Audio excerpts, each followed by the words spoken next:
Hey guys, so welcome back to my channel. This last week, the week that I didn't post, was my birthday week. I knew going into it that I was going to cheat, that I was probably going to gain some weight. You know, I was not going to worry if I wanted to eat something that week, I was going to eat it. Um, I only cheated on a couple of days, but I still knew I was going to gain some weight. That was the point. And if I was going to gain some weight, I didn't want to have to feel guilty.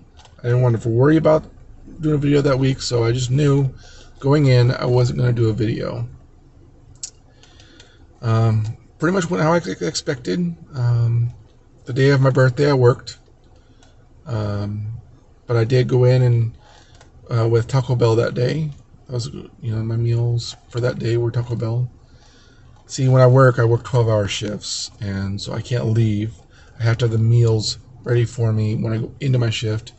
So I just went and stopped Taco Bell, and I got multiple meals worth of Taco Bell. I know that sounds probably weird to you that think you eat Taco Bell for multiple meals, because nobody normally would do that, but that's how it has to work for me. I wasn't gonna stop at 3 different locations for 3 different meals. You know what I mean? Anyway, the day after my birthday, I had a date. It was not our first date, and because it was my birthday, she wanted to plan this date.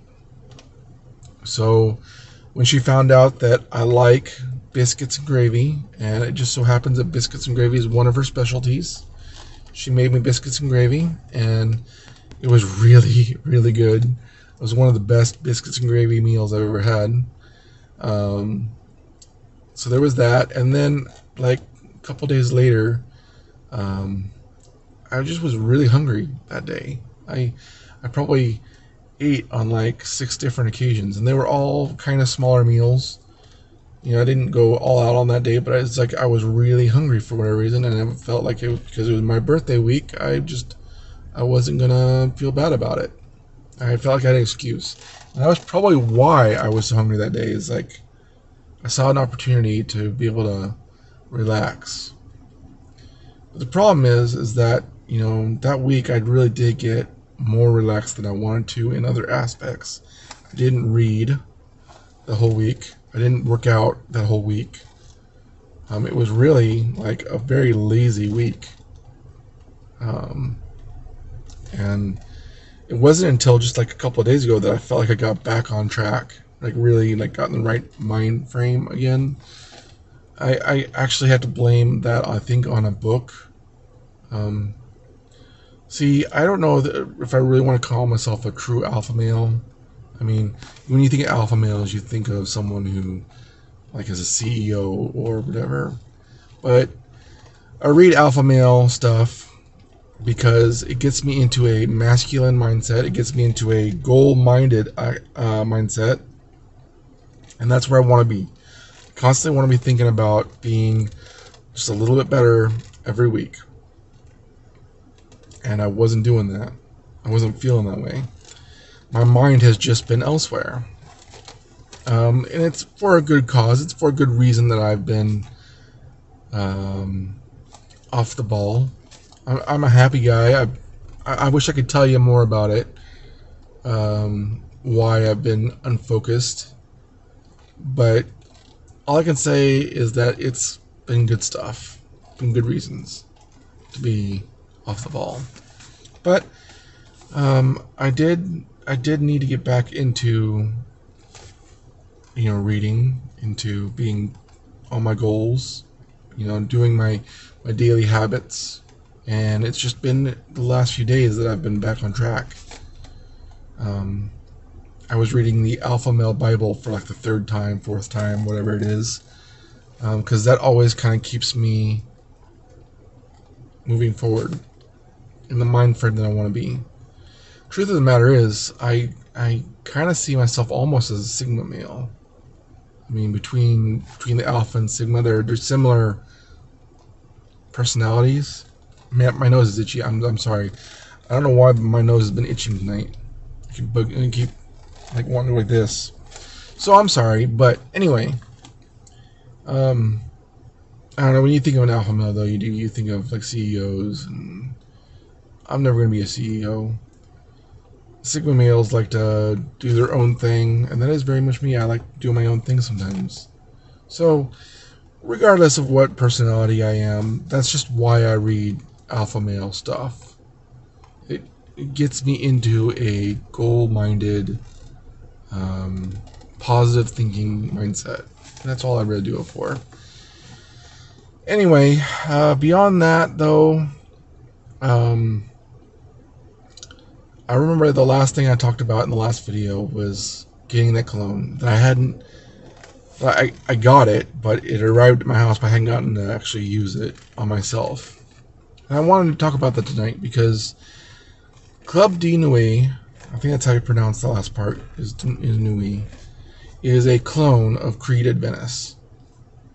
And Creed at Venice is, as I've said, considered the king of clones. It has been for years. And I gotta say, it is a worthy clone. It lives up to its hype. It lives up to being the clone of Creed at Venice, because that morning I put some on. I went right to the store to do my groceries, and it was early in the morning, so there wasn't a whole lot of people there. And with as low volume as that store was that day, I got multiple compliments. And it didn't just end there. I mean, I've used it a couple of times out in public now, and I'm still getting compliments. And with other colognes, like Aqua de Joe is considered a good cologne, right? That's more my style of cologne, is a crisp, fresh, kind of summery, breezy kind of cologne. That's usually the kind of cologne I will pick. Whereas Club de Nuit, Creed at Venice, it's a spicier, dirtier cologne. Like, it's got kind of a smokiness to it, right?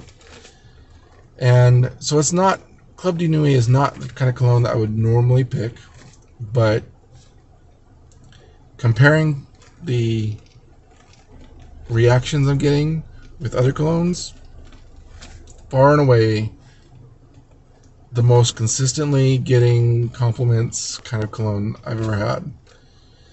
The girl that made me the biscuits and gravy, she's gotten a couple of dates now with me wearing this cologne, and she loves it. And she says she doesn't even usually like colognes, but she loves it so much that I'm going over to her house this week, and she's made me agree to basically spray the cologne on something in her house. I don't know what yet, so that she has something that will last, for at least for a couple of days, so that she can smell it.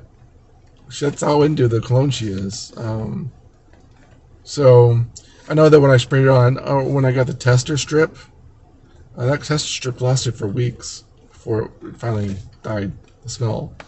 It doesn't last more than like 8 hours on a person, but on a little cardboard, whatever you call it, a little hard paper tester strip, it lasts for weeks. And I think that's what she wants. So, yeah, if you want a great cologne, if you want a spicy date night type cologne, really, Creed at Venice is considered an all year cologne, all day cologne. I mean, you could wear this at work, you can wear it on dates. My understanding of why they say about the seasons is that I guess colognes will smell different in different times of the year. I don't know if that's truly true, but that's what they try to claim. I just know that it smells good. And the other thing about this cologne is, I remember when I first told you about this cologne, that the first hour opening notes are not really that great. I likened it to like Mop and Glow or something like that when I first smelt it the very first time. But when you put it on yourself, when you actually put it on yourself, I'm actually of the opinion that I actually like the opening notes now. Like, I could put it on like 5 minutes before a date and I would still feel pretty confident. Yeah, it smells good. I mean, on a tester strip it smelled like Mop and Glow, but on me it does smell kind of like pineapple. So there's a difference, if that makes sense. Anyway, that's just my take on Club de Nuit, or Creed at Venice, because they're so close in smells. Or my understanding of the difference is that the smokiness is a little different. I will say that it is a dirtier smell to me than what I'm used to, though. Anyway, I'm at 10 minutes. I think I've said what I need to say. I will talk to you on the next video, guys. Stay motivated. Bye.